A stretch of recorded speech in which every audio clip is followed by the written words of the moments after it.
Good morning and welcome to UA Today. I'm your anchor, Julia Stallhuth. And I'm your co-anchor, Kelly Fitzgerald.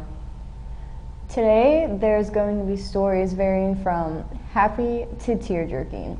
Let's jump right in. Today, our Man Crush Monday is a handsome young man named Drew Baldridge. He is a country artist who sings upbeat music, embraces elements of pop and R&B, as well as more traditional flavors. Drew Baldridge was born in Patoka, Illinois in 1992. From a young age, Baldridge was singing in church alongside his father, and when he was in kindergarten, the youngster began taking piano lessons. Though in his teens, he switched over to guitar. Early on, Baldridge was a fan of both country and pop. In high school, Baldridge was interested in both music and athletics, playing on the basketball and baseball teams, as well as singing the national anthem at most of their games. And after seeing Josh Turner when he was 18, Baldridge made the decision to make a career out of country music. Turning down an athletic scholarship to college, Baldridge moved to Nashville and honed his skills as a performer and songwriter. In 2013, Baldridge signed recording and publishing deals with This Music, releasing his first single, BYOB, in late 2013. With all his hard work, in June 2016, Baldridge released his first full-length album through Cold River Records, Dirt on Us. Wow, what an inspiration. Now on to some more Monday Fun Day news. Today's word of the day is taradiddle, meaning pretentious nonsense or fib. Here's the word in a sentence. We haven't got time to listen to more taradiddles, I'm afraid, Dumbledore. If you learn more unique words like that, you could potentially become a rapper. Speaking of which, Chancellor Jonathan Bennett, commonly known as Chance the Rapper, has gotten much acclaim over the past several months, with the release of his newest album, Coloring Book, that got him 7 Grammy nominations, 3 of which he won. These included Best Rap Performance for his song, No Problem, featuring Lil Wayne and 2 Chainz, Best Rap Album for Coloring Book, and Best New Artist of the Year. It wasn't always this easy, though. Born on April 16, 1993, Bennett was born to a middle-class neighborhood in Chicago, Illinois' South Side. Bennett was ridiculed for his aspirations of being an artist and took advantage of a 10-day suspension from his senior year to debut his first mixtape, 10 Day, which gained recognition from various artists.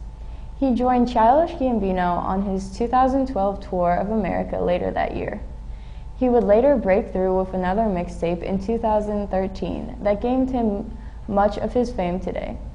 His Christian faith and daughter Kinsley inspired his retro beats and vibrant rhymes that influence many of us today.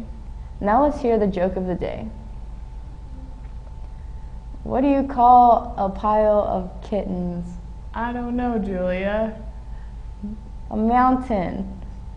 Bet you guys haven't heard that one before. Along with new news, here are some new up-and-coming Spotify artists. Probably a good percent of us listen to Spotify and love it. Just a quick refresher for anyone who might not know about Spotify. It's a free app for all and anything music. Just about any song you could think about is on there, and Spotify gives you the outlet to create your own playlist so that you can only listen to what you want to listen to. But did you know that Spotify also has self-made playlists of up-and-comers? What this means is the company goes out of their way to find people with great talent who might not know how to get started and highlight them on their app. It's an extremely cool concept that brings in fresh faces. You may be thinking that this only includes new and poppy music, but I can assure you that there are up-and-comers in each genre of music for all people to enjoy. So if you're looking for something new to try, I highly recommend listening to Spotify's up-and-coming station. I know I love listening to music, but even more than that, I love food. Today's exciting food of the day is mac and cheese.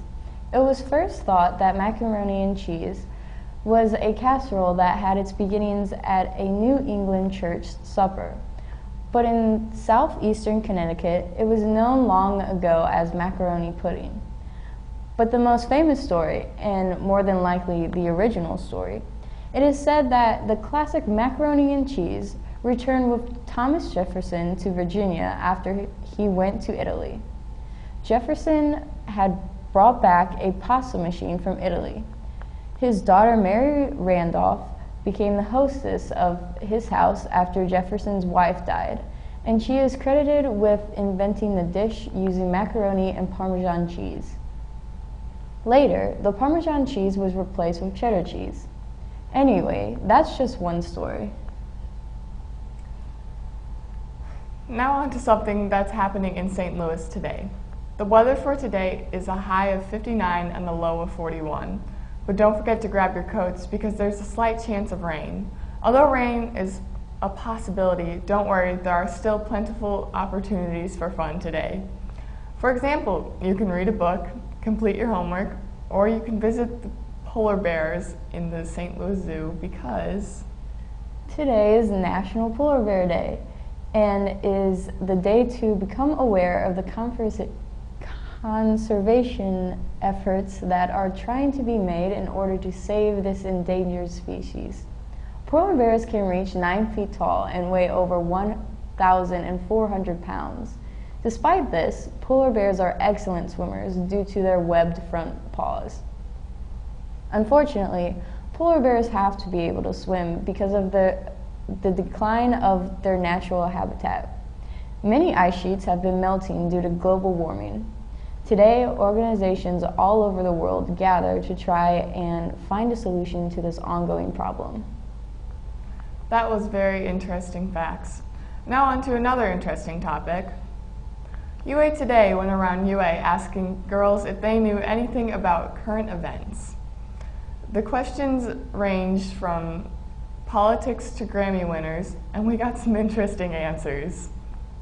Let's take a look.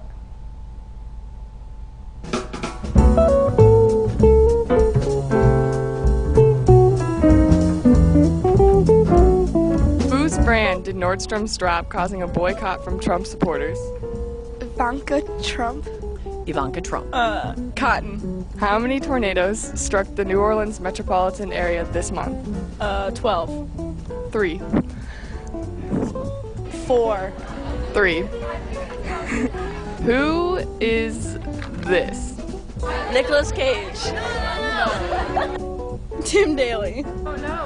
That would be the governor of Missouri. Oh my god. Who won Best Rap Album of the Year at the Grammys? Chance the Rapper. Chance the Rapper. Chance the Rapper. G-Eazy. Chance the Rapper. Chance. Chance. What does ISIS stand for? Islam suffrage. I don't know. A bad group of people. The first word is Islam, right? Okay. I don't know the rest. Who was the final candidate running against Trump in the Republican primary? Ted. I don't know. Ted Duncan. Hillary. He's also known as the Zodiac Killer. Ted Cruz? Was it? Did the Blues win their last home game? No, they lost. No. Yeah, correct. No. No.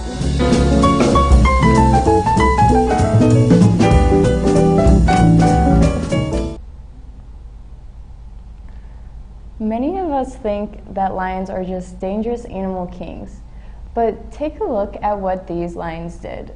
In 2005, a 12-year-old girl was abducted and beaten by 7 men attempting to force her into marriage with one of them. The girl was missing for a week when she was found, guarded by 3 lions. Policemen say that the lions stood guard until we found her, and then they just left her like a gift and went back into the forest.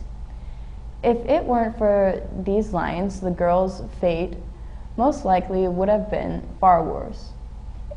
You wouldn't expect them to save your life, so before closing out today's broadcast, here's a type